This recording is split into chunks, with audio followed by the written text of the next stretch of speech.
Hello everyone. Today I'm going to show you how to manage your table of contents when you go from Scrivener to a Microsoft Word document. First you'll go to Compile and you want to go to Formatting and find your level.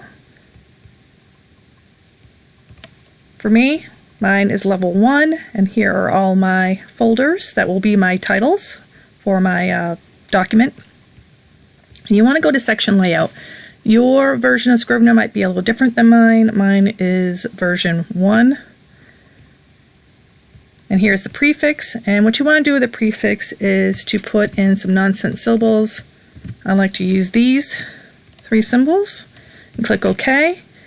And it will automatically populate the prefix in front of your chapter title for all of your folders when you export it. So we have Word Doc X, then you hit Compile. Here's an example document. Here you'll see that I have the nonsense symbol in front of all my chapter headings, and here's a subheading title. It's all on the left, and I want it to be centered, and I want it to be heading 1. You want headings, either 1, 2, 3, or 4, it doesn't matter. You can set them up in Microsoft Word however you want them to look with color, bold them, change the font. So when you go to References and you do Table of Contents and you pick whatever table of contents that you want, here I just selected the basic one and put it on this page here, it's empty. It's empty because Scrivener does not port over heading tags, and Microsoft Word needs to have them all as heading 1, 2, 3, or 4. So what I have here, if I go to View, I have Macro. We're going to use a macro to do all the work for us. Now I did this by hand in my main document, and it wasn't too painful because my document isn't terribly long, but it did take a while, and this really automated the process. I did find the macro, and I did adapt it, so I did not create it from scratch myself. I labeled mine Table of Contents Heading Change, and you'll do that with Create. No spaces. These do not like spaces in them. And I'm going to hit Edit so that you can see the macro. I will have this up on my blog so that you do not have to type it out yourself. You can just copy and paste it. The main piece you want to change here, if you use a different string of symbols, change it to whatever you want. It really doesn't matter as long as it's exact within the quotes. And this other piece here, now in my Microsoft Word, it is heading space 1. Other Microsoft Words might have, depending on the version that you have, might be heading with no space with a 1, or the original one had WD heading 1. You'll have to figure that out.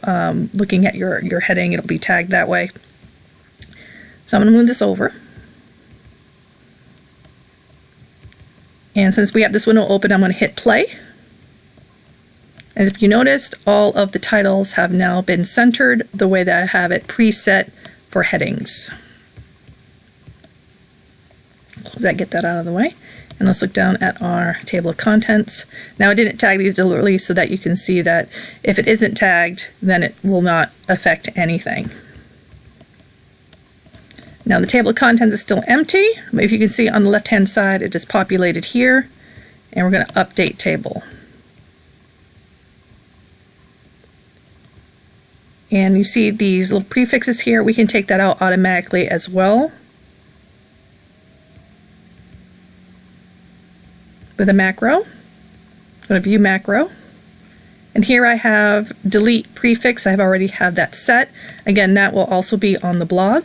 I'm going to hit Run, and it automatically took them all out. And if you go down to our table of contents, you can see that they are now all gone. And the numbers do repopulate properly. All of my examples are on page 1, so that's why they are all 1. But here is a working table of contents, and all the page numbers have populated properly. Here are the titles. I took out the chapter prefixes because I didn't want them there, so I just have the plain title.